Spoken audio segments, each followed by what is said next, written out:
Thank you for listening to We Have Ways of Making You Talk. Sign up to our Patreon to receive bonus content, live streams, and our weekly newsletter with money off books and museum visits as well, plus early access to all live show tickets. That's patreon.com/wehaveways. Oh, it's such a clutch off-season pickup, Dave. I was worried we'd bring back the same team. I meant those blackout motorized shades. Blinds.com made it crazy affordable to replace our old blinds. Hard to install? No, it's easy. I installed these and then got some for my mom. She talked to a design consultant for free and scheduled a professional measure and install. Hall of Fame son. They're the #1 online retailer of custom window coverings in the world. Blinds.com is the GOAT. Shop Blinds.com right now and get up to 40% off select styles, plus a free professional measure. Rules and restrictions may apply. This episode explores topics that some may find disturbing. Listener discretion is advised.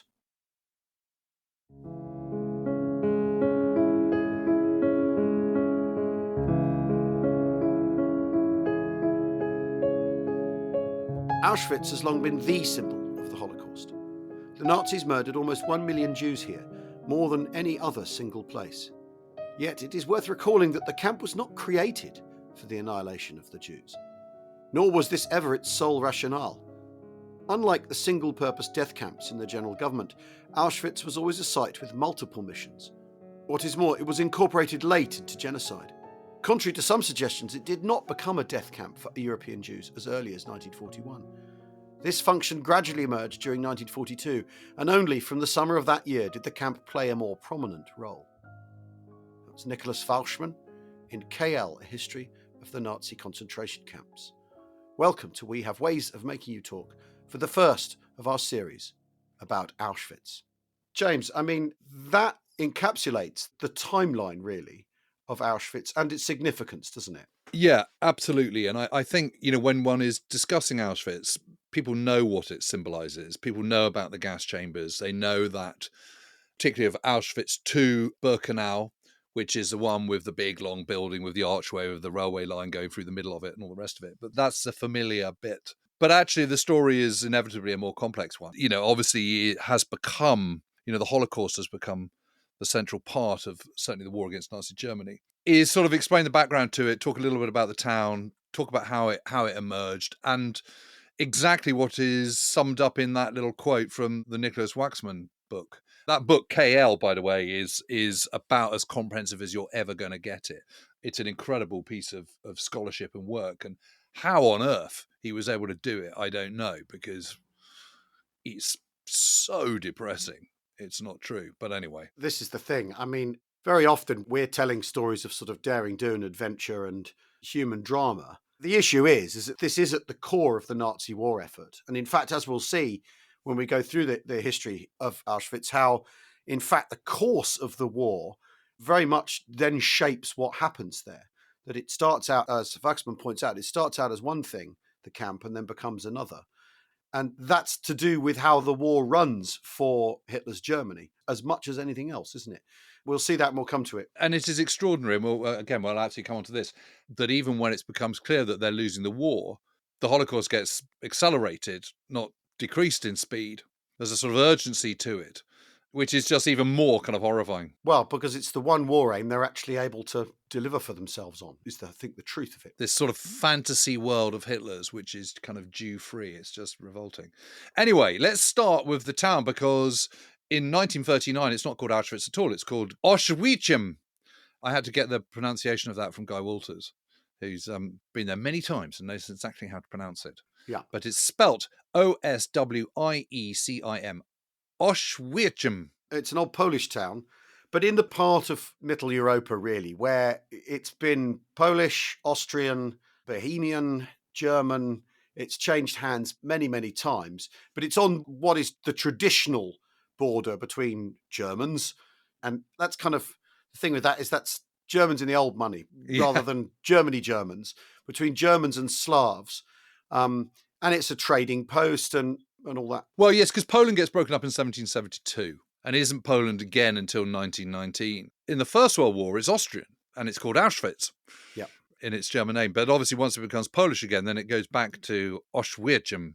as what it's called now. Yeah, and it remains pro-Habsburg until the end of the First World War. And then, of course, at the end of the First World War, there's this sort of, again, in that part of the world, the vacuum of the collapse of Austro-Hungarian power and of German power and of Russian power, actually. The collapse of those three really big players in that part of the world means that Poland springs into life.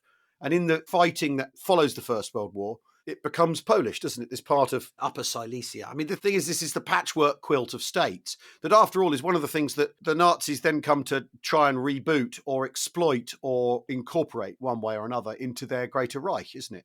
And so all it takes is a scattering of people who speak German for it to be claimed as German and then swallowed up in the colonial and imperial project that's to come. But what is really interesting is that by 1931, 50% of the town is Jewish and only 3% are Germans, or German-speaking people. I said a sprinkling, didn't I? I mean, that's all that's required. Yeah. I mean, but it is absolutely nothing. Yeah, in the Hitlerian mindset. What's really interesting is that there is a camp there anyway, before the war. Yes, initially set up to be a camp for the Sachsengänger, which literally translates as people on their way to Saxony. So this always had a kind of sort of border town kind of vibe to it, because it's on rivers, because it's in this sort of Middle Europa kind of area that's sort of part Galicia, part Poland, part Austria, part Habsburg, etc., part Russia. You know, it's sort of in the middle. And so it's been this place where people have sort of come and gone, where people have sort of used it as a place or sort of a stepping stone for going somewhere else, and very often from the east to the west into Germany. So an emigration camp is set up at the end of the 19th century for seasonal workers, for these Sachsengänger, consisting of 22 brick houses, 90 wooden barracks, and designed to be able to house 12,000 job seekers. This was handed over to the Austrian government in 1916, when it was completed, and performed this role for just 2 years. Because obviously there's lots of migration during the war as well. Yeah. And performs this role for just 2 years. And then obviously it's handed over to the Polish state, where it continues to be a refugee centre before later being taken over by the army. Yes, it's an army garrison and the admin centre for the Krakow voivodeship, which is the local admin, isn't it? But this transitional sort of state of the town means it's a poor place, isn't it?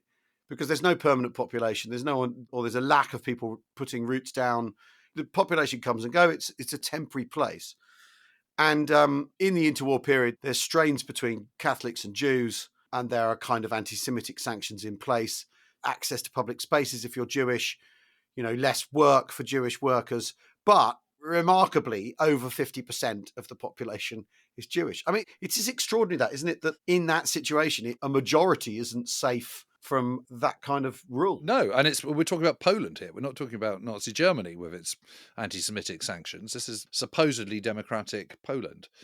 Population about 14,000. So, it's not a tiny town, but it's not a big town either. But crucially, being where it is, this means that then when the Germans and the Soviet Union, of course, who move in on the 17th of September 1939, when Poland is conquered, the focus comes to Auschwitz in the German colonial plan that's to come, or the plan for this expanded Reich. And obviously, the deal that is thrashed out between the Soviet Union and Nazi Germany is that Soviet Union ends up with a third of the country, and Nazi Germany 2/3. The Nazis end up with most of the industry, and of course Warsaw as well. And Oświęcim, or Auschwitz, as it quickly gets renamed, is very much in the kind of German sphere. Both the Germans and the Soviets essentially decapitate the Polish state, don't they? Poland as a political entity is completely destroyed, eradicated. Borders change everything. The people involved in government are arrested, rounded up. And the Germans are looking at it through a racial prism as much as anything else. The Soviets are looking at it through a political prism, aren't they? But it kind of essentially amounts to the same thing, in that the Polish state has been completely decapitated. It's almost like they're breaking it up for scrap, for parts, isn't it, as a metaphor? Yes, and Germanization is absolutely key to this, or what they call Weltanschauungspolitik, which is politics based on an overarching worldview. And obviously at the very heart of that is, of course, anti-Semitism and anti-Bolshevism. And tied into that is anti-Slavism. Yeah, and anti-Semitism, anti-Bolshevism, they're indistinguishable from other. They're completely joined at the hip. They sort of phase in and out of one another, because obviously they're not being that anti-Bolshevik in the winter of 1939, given they're in alliance with the Soviet Union. But they can tease those apart at will, or use, Bolshevism can mean Judaism and Judaism can mean Bolshevism when they want. They're interchangeable, but also separable. And certainly at this stage of the war, they're backpedaling on that. And of course, the Soviets are being anti-capitalist in their occupation of Poland, aren't they? Yeah, no, absolutely. They've both got names for it, but at the core of it is this idea of anti-Semitism for the Germans and this idea of expanding Germany and the idea that you're going to create a Lebensraum. Yeah, Lebensraum, and the idea that what you're going to do is colonize, literally colonize. Interestingly, reading about this over the weekend, I kept thinking of sort of science fiction analogies of, planting people on the planet and installing a new population on a planet and running into whatever's on that planet. It's almost like that in its sort of ambition, isn't it? Yeah. So, it is literally what they are doing is they're going in and there's, Auschwitz, for example, doesn't come into what is cynically called the government general, which is a sort of the Nazi occupied part of Poland. It actually gets morphed into the Reich, into Germany, as East Upper Silesia. So it's outside the government general. Krakow, which is not very far away, it's only 35 miles away, something like that, is in the government general. And that's where Hans Frank is, who is, the man in charge. But Auschwitz itself is now part of Germany. And this is the point, that what you do is you take out the people you don't want in this territory and you shove them eastwards. You send them into the Soviet Union, or you execute them, or whatever, or you turn them into slaves, whatever you want to do. And you then repopulate these areas with Germans. But one of the things you've got to do is that there are obviously lots of Germanic people in Poland. They're not all Slavs. So you have to decide which ones can be spared and which one can be Germanized and which ones have to be, considered outliers. It's just astonishing, really. And at this point, they haven't got policy for the Jews at all, apart from that they just don't want them. There is a sort of vague notion that someday they'll just send them out of German territory and put them somewhere else, whether it's Madagascar or wherever. But there's no kind of extermination policy. There's just beyond the Reich. You've also got the fact that there's a blank piece of paper in Poland now in terms of what rights people have, what the citizens' relationship is with the state. And that the Germans are going to proceed to completely rewrite. There are no rules anymore. Because if, Poles aren't Germans, then they're not regarded as part of the Weltanschauungspolitik. So you can start again, can't you? And Polish Jews doubly so, because they're Poles and they're Jews. So they're double bad in Nazi They're double mindset. bad in the Nazi mindset. So everything seems to happen in October, Yeah. The war in Poland happens in September. In October, they're starting to kind of sort of work out what they're trying to do. It's not until the 26th of October that the new Border Commission for the Reich announces its new boundaries, which obviously puts Auschwitz into Upper Silesia rather than the government general. They've now got Auschwitz. They're changing the names. There's now Adolf Hitler Platz in the center of town and, et cetera, et cetera. You can just imagine it, can't you? And Hermann Goering Strasse, et cetera, et cetera. But the town is a dead town. I mean, because everyone's gone, pretty much. Population much, much reduced. And then good news for everyone. October 1939, Reichsfuhrer Heinrich Himmler becomes Reich Kommissar for the strengthening of German nationhood. God, if anything, there's enough to put a chill down your spine, it's that. And this is to promote the establishment of Germans and people of German descent in Western Polish regions, and the beginning of the expulsion of racially inferior people. And this task, obviously, one of the things that's then going to happen, because as we all know, the Nazi top brass fight like rats in a sack. And as you pointed out, the government general is Hans Frank, isn't it? Next door. And later down the line, they will have all sorts of fallings out about whose purview runs to where. Whether Himmler's authority runs into the extent of anyone's authority. But basically, this now means that Auschwitz, because of where it is singled out to become this model new German town. You think of Wellingarden City and you think of new towns in this country. It's like this sort of perverted version of that, isn't it? Where what they're going to do is create this place to live to attract people out of the Reich original, Germany, into this new Reich. To spread the Nazi love. And make the flower bloom in the new colony. And a lot of this is calling back on history, isn't it? Of German colonization of East Prussia and Poland, all that sort of thing, the Junkers class and all that sort of thing, isn't it? It's like leaning into that tradition.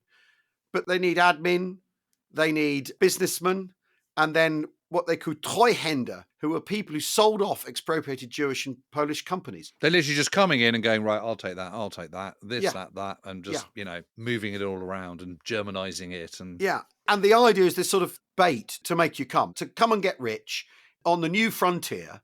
Go east, young man. Yes, yeah, exactly that. It's a sort of Nazi manifest destiny idea. Yes, with sort of cheap loans and guaranteed mortgage deals and all this kind of stuff. I mean, it's all the kind of cynical fare, really. Yeah. And then you've got, it's opportunities to make money, to be a big cheese, isn't it? It's Yeah. It's also opportunities of corruption, of course. I mean, it's two sides of the same coin, isn't it, with this? And then what's interesting is in early 1940s, they've got to entice people out there, but also Himmler's got his project of racial purification. So what do you do with these people? Well, exactly. So what you do is you set up a Konzentrationslager, don't you? A concentration camp. Yes, a KL, as they're known in Yeah. Germany. K for concentration, L for lager. Lager meaning camp. Yeah, so Himmler is considering Auschwitz as early as the early part of 1940, and this is suggested to him by Erich von dem Bach-Zelewski, who's the head of the SS Oberabschnitt Südost, which is the SS main district southeast. So these plans, because Himmler is the Reich Commissioner for strengthening of German nationhood, every part of this has got the SS all over it. It's just got their stamp over it. And of course, the SS just operates on a different kind of plane to the Wehrmacht, to ordinary German citizens. It is the military and police wing of the Nazis and of the Nazi state. And they just operate on a completely different guidelines, rules, everything. So this whole Germanization, this racial purification policy has got Himmler's stamp all over it. And given that there's a blank page in Poland, this means the SS can do whatever they want. It's not like in Germany where there is existing bureaucracy and there are things that can slow them down and there's the bishops protesting against things and all that sort of stuff, which still is happening in Germany. Here it's a blank page. Even though this is now in Germany. It's not the old Reich, it's not the Altdeutsche. Exactly. And what's interesting is the old barracks there is in a terrible state. It's swampy there, so there's worries about typhus and things like that. But critically, there's a good railway network there. That's the inheritance of Auschwitz's place in Upper Silesia. Well, yes, it's a branch line off the main Krakow line. So, I mean, right from the word go, when they're building concentration camps, they're not exactly hiding them, but they don't want public glare on them either. And you don't know what you might be wanting to do a few years down the line. So let's keep it, discretion is kind of part of it. So what persuades Himmler that Auschwitz is a good place is the fact that it's got this good access. It's kind of close to Krakow, but it's far enough away, and actually the countryside around it is pretty empty. And the barracks, the initial barracks, the Sachsenganger camp, which then becomes the Polish army camp, is at the edge of the town. So it's already quite discreet. And as I say, beyond the camp is this sort of open farmland, which is sort of not doing a huge amount. So clearly scope for expansion should you want to. So the order for the construction to kind of, tart up the existing camp and expand it is given the go-ahead on the 27th of April, 1940. And what's really ironic about this is that 300 Jews still living in Auschwitz, and they're recruited by the SS to help with the construction work. I mean, the rest have fled, haven't they? They've gone east. But it's amazing, 500 large and small firms involved in the construction one way or another of the various Auschwitz camps that develop. Well, this is what's extraordinary, isn't it? And shows that the German Nazi state's investment in the place as this colonial city project and the lager with it is absolutely baked right into German plans for colonial expansion in the East, isn't it? Yeah. For this new Germany. And it's the 7th Konzentrationslager after Dachau, Sachsenhausen, Buchenwald, Flossenburg, Mauthausen and Ravensbrück. What's interesting about this is an outpost, though. And it is a concentration camp. It's not an extermination camp. It is built as a concentration camp. So first commandant is, of course, Rudolf Höss, who's appointed personally by Himmler on the 4th of May, 1940. And Höss is a former, he's a Nazi street fighter. He's a Blockführer in Dachau. Then he's a Schulhauptlagerführer in Sachsenhausen. He knows how the system works. Yeah, and I think the other thing that's really important to understand is that all concentration camps are run on exactly the same principles. They're all run the same way, the same structure, same layout pretty much in terms of sort of barrack blocks and wire and fencing and blah, blah, blah, and how prisoners are treated and so on. And I think it's almost certainly him that puts Arbeit macht frei on the old camp gates, because this was also the motto at Dachau and Sachsenhausen. And it's essentially another part of the cruelty, isn't it? And the cynicism, yeah. Because work doesn't make you free. It leads to an early death. I mean, in the case of the concentration camp. Well, and also in Nazi ideology, they essentially believe that Jewish people are incapable of actual work. There's a sort of this idea that they don't know the meaning of honest work and they don't know what work is. And so it's in a way like a bitter joke, like an awful part turn of the screw of the cruelty of the entire thing. You're seeing that in a place where they are working people to death. The point is to work them to death there. Because, I mean, as we said, it's not an extermination camp. But most certainly, it's a mechanism for killing people. Yes. I think increasingly so. I mean, Dachau is the first camp is not necessarily a death, expected to lead to death. But the cruelties become greater and greater. And that becomes part of the standard. And when you've got people like Hirst, who's moving around from, Dachau to Sachsenhausen to Auschwitz, they're taking with them what they've learned in the other concentration camps. And it's just getting harder and harder and harder. And it's one thing dealing with Germans. It's another thing dealing with Jews. As we'll get onto, there's a kind of camp hierarchy. And in actual fact, I think it's worth just going through how the concentration camp is organised and run. Because it is really fascinating that they are all run the same. Because so often when we've talked about how Nazism operates across, all the podcasts we've done, is this idea that there isn't a uniformity to things, that the Germans are not organised, that it's a torrent of chaos and competition and contradiction. But actually, when it comes to the camps, how do they fit into the Nazi cosmology? Are they like the sort of purest form of its expression, as it were? Of its interface with the people it really hates, the Nazi system. It is really organised and it is really consistent and rigid. And here you do have the sort of cliche of German Nazi efficiency right here in the centre of the political project. Himmler knows this, which means Hitler knows this. This has been handed down from on high or approved from on high, right? Exactly. So each camp is split into 3 departments, or Amts as they're known in German. So Amt 1, Department 1, is the Commandant's office, and this is run by the Commandant's adjutant. And he's responsible for all the SS personnel, the management, correspondence, army of troops. This is the power centre of the camp. Then Amt 2, Department 2, is the political department, and that has representatives of the Kripo, which is the criminal police, and the Gestapo, which is the secret police, in the camp. And they're subordinate to the local Gestapo and the Reichssicher Hauptamt, which is the RSHA. This is Heydrich and the secret, Nazi Secret Service, effectively. Then you've got Amt 3, Department 3, which is run the protective custody, in inverted commas. The senior protective custody camp leader covers for the commandant and was in charge of SS squad leaders, work duty leaders, report leaders, as well as block leaders. So, in other words, this is the day-to-day charge of an organisation of the SS guards running the camp. Someone like Hirst doesn't need to worry himself about duty timetables and who's doing what and who's in the watchtower and who's kind of down on the ground. That's not his concern. Then Amt 4 is just the administration of the camp. Then Amt 5 is the camp doctor and the medical staff, less for the prisoners and more for the staff. Yes, it's for looking after the people running the place and working there rather than the relationship to medicine within the camp is very, very different. Yes. And then there's Amt 6, which is welfare and training of the SS Lager troops, which are also known as Totenkopfverbände. Yeah. And the welfare side of thing extends to, there's a story of having a comedian come in. Yeah, and the families and, kindergarten for the kids and all this kind of stuff. And then there's an SS garrison at Auschwitz, but they're SS Lager, so they're Camp SS.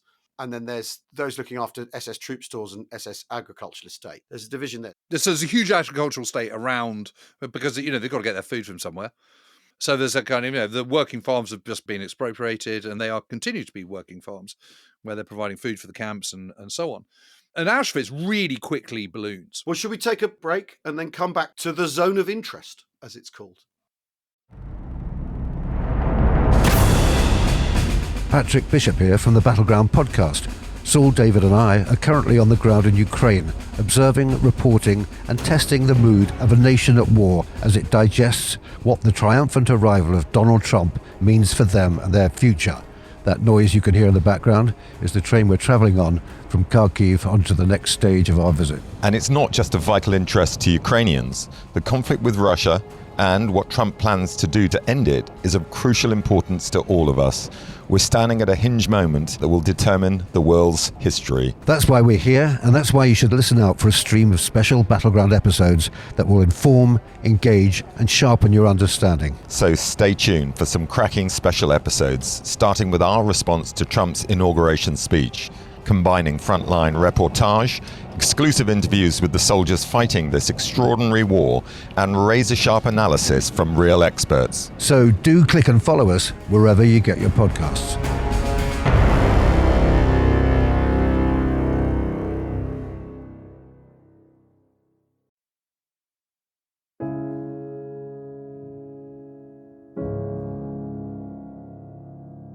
Welcome back to We Have Ways of Making You Talk with me, Al Murray and James Holland.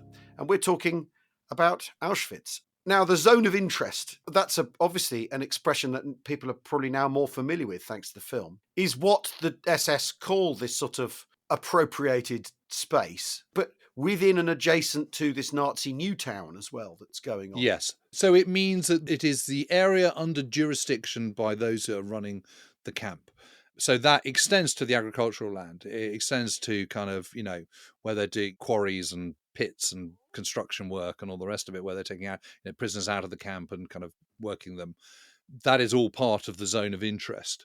And Auschwitz very, very quickly balloons, way beyond the original buildings from the camp that had been constructed in 1916. There's SS stores, there's the agricultural estate, there's workshops, barracks, SS housing, and entire villages, forests, farmland, all incorporated into this zone of interest. And it amounts up to about 40 square kilometres. So there's an inner cordon around the concentration camp, and then the outer cordon. And all of this is guarded by the SS and surrounded by concrete walls, wire fences, warning signs, watchtowers, double-depth electric wire fences, blah, blah, blah. It's pretty imposing, to be perfectly honest. Now, the first prisoners come in. It's really important to stress that, as we said in that opening quote, this is not about exterminating Jews to start off with. This is a camp for undesirables and people that they don't want. And a lot of them are just Polish former prisoners of war and political figures and intelligentsia from Poland that they're trying to get rid of. Yes, part of the political decapitation of Poland. It's intelligentsia, it's nationalist resistance people, but most of them, and it's Foundation Day, they call it. Foundation Day. I mean, can you believe it? That is the term they're using for the arrival of the first prisoners on the 14th of June, 1940. But then if you're ideologically convinced you're doing the right thing, then it's Foundation Day. You're not saying this is the day that bad times begin. It's like, we're doing the right thing here. This is the right course of action. Yes. I suppose my problem with this is just how anyone could possibly think you are doing the right thing. That's the thing that's really hard to get your head around. Completely. Because it's so mad and warped and weird and wrong and evil and cruel. You can't imagine how a nation such as the Germans, who are so sophisticated, so culturally rich, in literature and art and music, and so brilliant at engineering, how could they have descended into something as mad and warped and corrupt and wrong as Nazism and all its completely ugly ideology? It's just astonishing. But anyway, most of the 728 prisoners that arrived on Foundation Day are school children, students and soldiers from a nearby prison in Tarnow, which is near Krakow. Further 313 arrive on the 20th of June. But really, to start off with, it's just a quarantine. It's just a transit camp before they're kind of shuffled off somewhere else, which presumably will be Madagascar. Yeah, and they're mainly used for construction of the camp, aren't they? As more people arrive later in the year, in August, over the summer, they're meant to building and expanding the camp. That takes longer because of the old camp's in a terrible state. There's a shortage of materials, but also it's this thing where they aren't taking care of their workforce. There's this endless cycle of basically, they're evaluating prisoners in terms of how much work they can get out of them compared to a German worker. And because they're basically get up at dawn, they march miles and miles and miles to wherever they've got to work. They then work all day and then have to march back. And they're probably on a roll call till midnight and aren't being fed properly. They don't get the work out of the people that they need them. So there's this sort of spiral of diminishing returns, this sort of paradox of diminishing returns that they're never going to finish the camp if they don't treat the workers properly. But the point of the camp is to not treat workers properly. I rest my case. It's completely bonkers. What's also clear is to start off with its kind of, it's going to be a concentration camp. It's got its Foundation Day in June 1940. No one's really quite sure how it's going to pan out. No one's quite sure what they're doing. But, because they're still sorting out Polish prisoners. The prisons in Poland are absolutely rammed. So they need to go somewhere else. I mean, in the case of the Russians are emptying these prisons and sending them to gulags. But the Nazis are effectively doing the same, but by creating these new concentration camps. They didn't have them. So yeah, they don't have the space. So it's sort of evolving gradually. There's 1,666 arrive beginning of August and a further 1,705, all from Warsaw in August 1940. So it's suddenly everyone's sort of thinking, well, actually, this is quite a good place to put these people. Let's add more and add more and add more. And so suddenly, sort of rather kind of organically, there's no kind of master plan for Auschwitz by any stretch of the imagination. And instantly, we're still talking here. We're talking about the expanded original camp, the one that was built initially in 1916 for the itinerant workers, was later adopted by the Polish army. And if you go there today, you can still see the gate with the grotesque Arbeit on it. They're huge, great, imposing brick buildings with big, long roofs and, huge, great barrack blocks. That's still there. This is the camp that we're talking about. It is expanded by adding on these wooden blocks, kind of, the periphery of the original brick buildings. But we're not talking about Birkenau yet. That is all to come. The familiar, terrible that long building with the archway and the railway line distinguishing that has not been created at this stage. So I think it is, you've touched on this just a moment ago, but I think it is worth looking at the kind of everyday life of prisoners. And, it's very hard to put into words how awful this is, because it is just so cruel, so inhumane that it's hard to say. So I think the only way we can do it, to be honest, Al, is to just say it with no flim-flam and just say what they do, say what happened to them. So prisoners would arrive, humiliations would begin immediately. Degrading the human spirit is absolutely part of the process. So trucks bring in the prisoners right into the main camp. So through that gate with Arbeit on it. Station's about 2 kilometres away. So what's that? A mile and a bit. Later, a spur is developed with a kind of loading ramps and a gate that goes straight to the camp. Each prisoner's registered and given a number, which is then replaces his or name. So immediately you're being dehumanized. You're not given a tattoo at this point. This is not the kind of, the forearm bit. Prisoners have to undress. Heads and bodies are entirely shaved. So that means, chest hair, leg hair, pubic hair, the whole lot. It all comes off.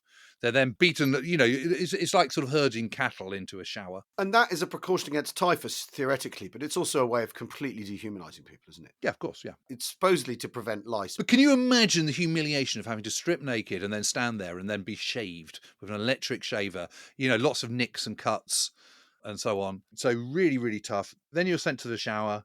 You're then given a uniform of striped canvas. So this is the kind of traditional striped concentration camp look with the little cap as well. Wooden clogs for shoes, which can absolutely completely screw your feet, of course. There's no one sort of measuring out your feet and saying, does this fit or anything? There's a slightly thicker one for winter, a slightly thinner one for summer. They then have their photos taken, like prisoners. The other thing is that each prisoner is also given a scrap of material which is then pinned onto their chest. And this is known as a winkel. And there's different colours depending on the type of prisoner. And this is like a little triangle. So a red triangle means you're a political prisoner. A green triangle means you're a criminal or prisoners in preventative custody, whatever that means. Black means you're an antisocial type. So that could be a prostitute, or it could equally be someone who's Sinti or Roma, i.e., what we would call gypsies. Or travellers, yeah. Except there's the racial component to it, of course, in the Nazi interpretation. Jehovah's Witnesses wear a purple winkel. They're Bibelsforscher, which means they're interpreters of the Bible. It's always remarkable they're on the list too. Pink is homosexuals, blue is immigrants, which can literally mean anything, and yellow is Jews. And you have a letter on the triangle for your nationality, so P for Poles, for instance. But Jews also had to wear a different badge over the original triangle according to the reason for their imprisonment, which would be specified. So it kind of looks like a Star of David. Yes, it's like it's a double triangle put on top of each other. Later on in the war, that changes. The second star is replaced by a strip. But the point is, you no longer have a name. What you are is an immigrant or a Jehovah's Witness or an antisocial type. With a number. And no hair. Exactly. Like the Polish state has been decapitated and broken up for scrap. You as a human being are essentially being broken up for scrap here. Who you are no longer matters. It's what you are in the Nazi classification. You are less than human. You have no rights whatsoever. You are just a creature to be abused and used in any way that the SS feel for their convenience. And you are to be despised and treated with utter contempt. And because the Nazis are obsessed with hierarchy and racial hierarchy, prisoners are then put into a racial hierarchy. So German prisoners, so you can be a German criminal or a German political prisoner. You're a preferred prisoner. You're bevorzuger Häftlinge. And they're Kampflied. So the divide and rule even among the people you don't regard as people.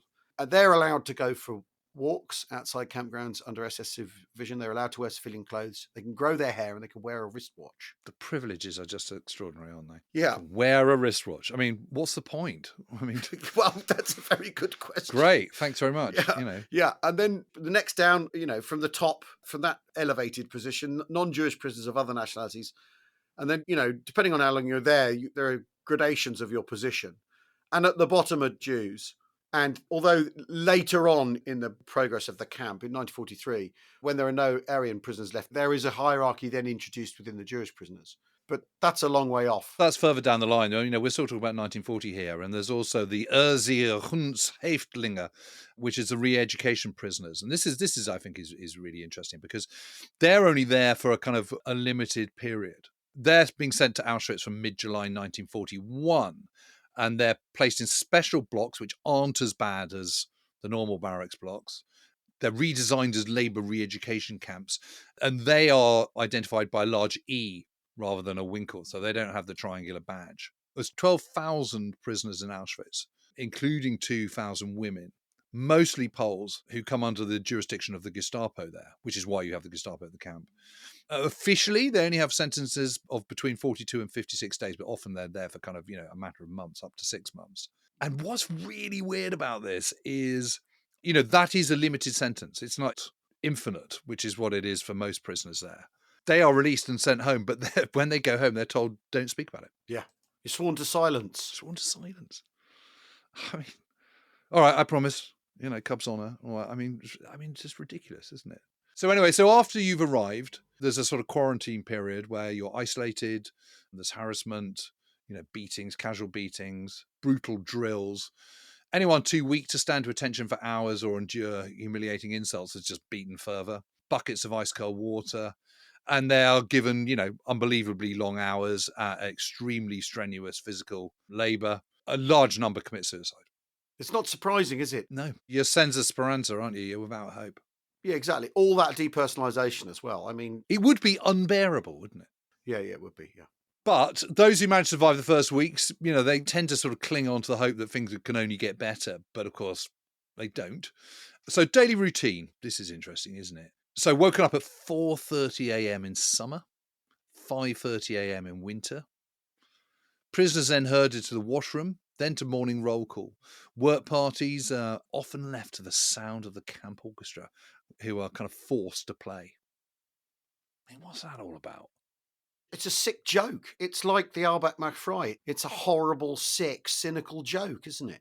They're mocking the people in there. There is this sort of sick, vile mockery built into it. Cruelty built into every single aspect of this is cruel.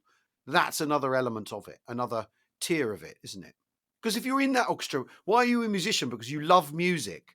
And here you are being forced to do that. So there's certain jobs which are kind of, particularly feared. The construction site, the gravel pit, the timber yard. And these are places where it absolutely becomes clear very, very quickly that no one's going to survive for very long. Just because you're doing such long hours, it is so physical and you're being so malnourished. So there's an evening roll call. This could last hours, especially if there's been deaths during the day. Lights out a schedule for 9 p.m, but it's often till way past midnight. So people are just not getting enough sleep. There's numerous offences, missing a button, a facial expression that someone, that a guard takes offence at, sloppily washed food bowl, anything like that, all subject to punishment. Beatings, fatigues, detention. Strict detention equals solitary imprisonment with bread and water only. And prisoners are also kept in cells where you could only stand, or they're hung from posts with arms raised or tied behind their backs and this kind of stuff. Absolutely the worst penalty was the punishment unit. Hardly anyone survives this. And this is just sort of excessive digging and building work. And the men in the punishment unit also marked with a black dot on their winkle. So those who are suspected of planning escape, they wear a red dot and the letters IL, which is Im Lager, in the camp.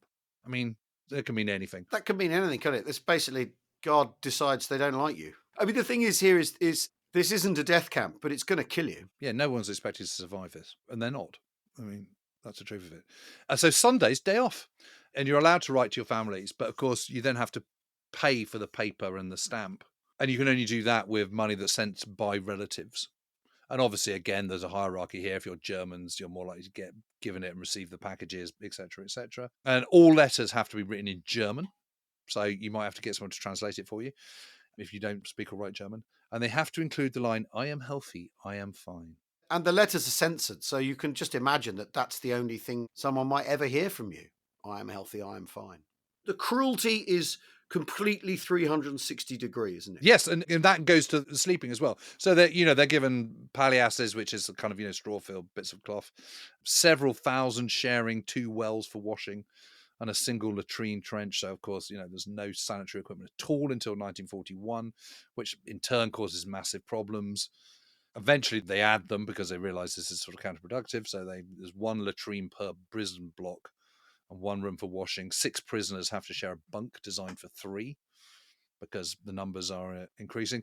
In terms of food and drink, well, it's unsweetened ersatz coffee, acorn coffee, or herbal tea in the morning. Lunch is a watery soup with no meat but parsnips or swede or a bit of potato, millet, that kind of thing in it, swinging around in it. Supper is usually bread, often mouldy, and this people learn to kind of keep this going until breakfast because you only get fed twice a day. Malnutrition just becomes a fact of life, and obviously inevitably leads to exhaustion, and that leads to disease. And the Germans just say, well, it doesn't really matter if they die because there's always more coming. So, yeah, when you do end up emaciated, you're known as a Muslimer, a Moslem, as it were. That's the camp nickname, because there's this peculiar set of nicknames that evolve as the camp comes along. But obviously, because there's a hierarchy, there's patronage with it. And the prisoners are supposed to, the idea is to keep them in their place, basically. So it keeps them in order, but it also shows division and so everyone's kept in their place by this thing of making them compete with each other, setting them against each other. Well, also that stops revolt as well, because you can never get anyone together. There is a cynical pragmatism behind it. But also that soaks the entire Nazi project from top to bottom. This is how Hitler keeps his subordinates from rising up against him. So you've Stubendienste, which is the barrack room orderlies, Blockschreiber, who are the block clerks, Capos, who are the overseers. That's the name that's entered kind of popular consciousness. Kommandierte, who are the trustees, and the Funktionsschläftiger, the functionary prisoners. And then you've the Lager Prominents, who are the Aryans, who are the camp elite. And they don't get beaten up as much. They have better accommodation, better food. But as you were saying, it's designed to encourage self-interest rather than team spirit. Yeah. The thought of team spirit in this situation is beyond the imagining. Now, people do escape, though. This is one of the other things about Auschwitz, certainly at this stage of the war. Tadeusz Wojciechowski is the first man to escape. He gets out of the side exit, goes to the station, climbs on a freight train. The local Polish population are accused of aiding and abetting him, and so there's still terrible reprisals of that. Also, there's quite a lot of civilian workers coming in and out of the camp. Maybe as many as 1,000. These are bricklayers, fitters, bulldozer drivers, foremen, skilled workers that are employed to kind of build the camp and do all the construction work. And so, through these people coming in and out, it is possible to slip out bits of letters and paper and, make contacts with the outside world. So that does happen. 2/3 of the escapes take place during camp expansion period of 1943-44, which I think is really, really interesting. And it's amazing that 802 escapees in total. It's way more than I'd thought. No, I didn't realise that at all. No, I just thought once you're in, there was no way of escaping. But of course, it's because you've got this constant movement of people going out to, to work. They're going outside of the camp to work. So that's your opportunity. 757 men, 45 women, only 144 got away with it. All the rest were obviously captured, picked up again, and if a prisoner did escape, the entire camp is turned over, guards with dogs. Yes, you make trouble for everyone else. That's the thing, don't you? Yeah. Punitive roll calls. If a prisoner's caught, inevitably they're going to be shot, but then so are kind of 10 to 12 other people from their work unit. It's pretty grim. Yet there is loads of evidence that the local population does help, despite these huge risks. It's amazing, really. And resistance movements of sorts do develop in the camps, as they do elsewhere. And in the final episode, we'll be looking at the uprisings in Sobibor and Treblinka, which are really, really significant and very significant for what happens in Auschwitz. But they are there, and they're usually developed on kind of national levels. And, there is a combat group, Auschwitz, for example, which is led by Hermann Langbein, who's a Spanish Civil War veteran from Vienna. He's deported to Auschwitz in August 1942 and helps develop cells and get a plan together for an armed uprising, but they never quite manage it. But on the other hand, having that organization, having a sense that there is some hope, you are working to it, your survival means this could lead to an uprising which could lead to escape. I mean, that is important, albeit in a very small way. It's interesting, though, that it's politically mobilised people who find the ability to do that. Whereas if you're a regular citizen and you've not built your life around political motivation like Langbein, it's that much harder. The way the camp's been designed to crush your hope and crush your personality generally works, is the thing. And at the core of it, of course, is the SS. Originally, it's a cavalry unit from Krakow who are the first guards, but then you get in Totenkopfverbände troops from Buchenwald and elsewhere. So the camp system, it's its own peculiar network, isn't it? Its own peculiar sort of career net. You've got experienced camp people who come in. March 1941, you've 700 SS troops, then 2,100 by June 42, 3,300 by August 1944, and the peak is 4,500 SS troops in January 1945. It's a hell of a lot, isn't it? It is, but then again, given the sheer numbers of people they're processing, maybe not.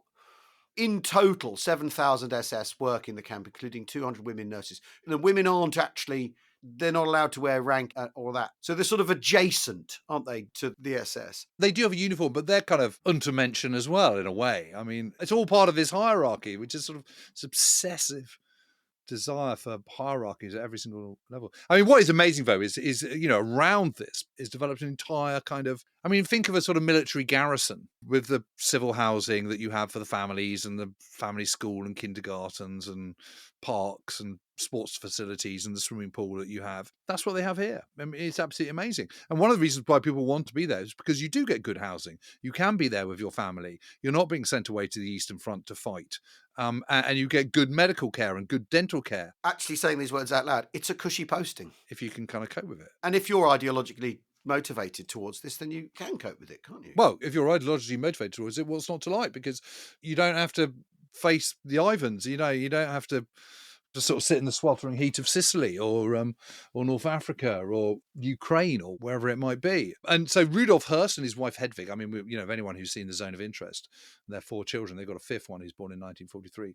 They live next to the main original camp in that decent-sized house. Hirst is pretty well-to-do because he can just raid the camp stores and take what he wants. No one's telling him what to do.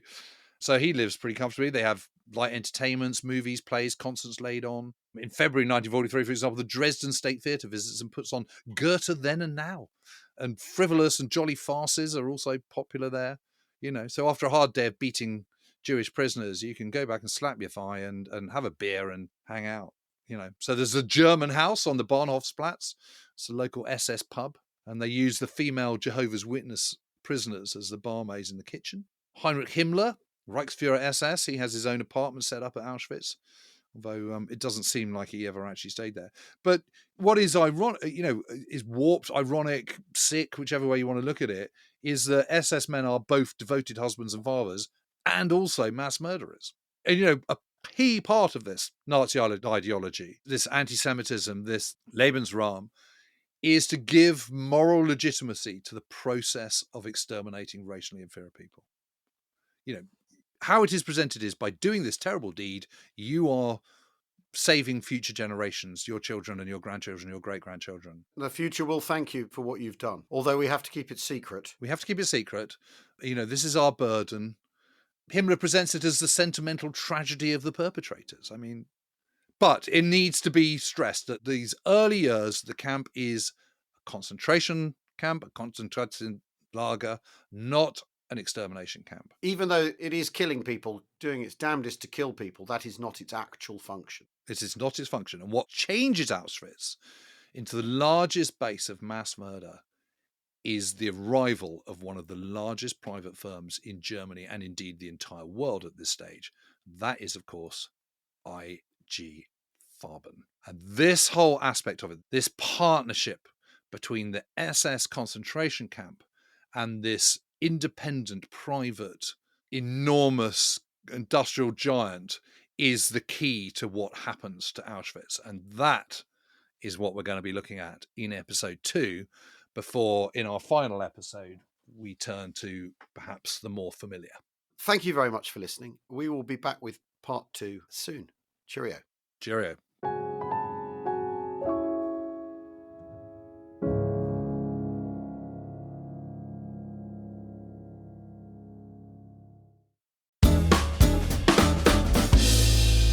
Hello there, it's Al here. If you enjoyed our recent spy special with Claire Mully, we've got a treat for you. Each week, Goalhanger's newest podcast, The Rest is Classified, will be telling the best stories from the murky world of espionage. It's hosted by former CIA analyst David McCloskey and national security journalist Gordon Carrera. So far, they've covered the CIA teams who went into Afghanistan. That was my favourite, to be honest with you. Teamed up with the warlords and overthrew the Taliban in the weeks after 9/11. The founding of MI6, which is more bizarre a story than you ever might imagine. Bashar al-Assad's assassination of the former Prime Minister of Lebanon and his running Syria as basically a sort of meth den.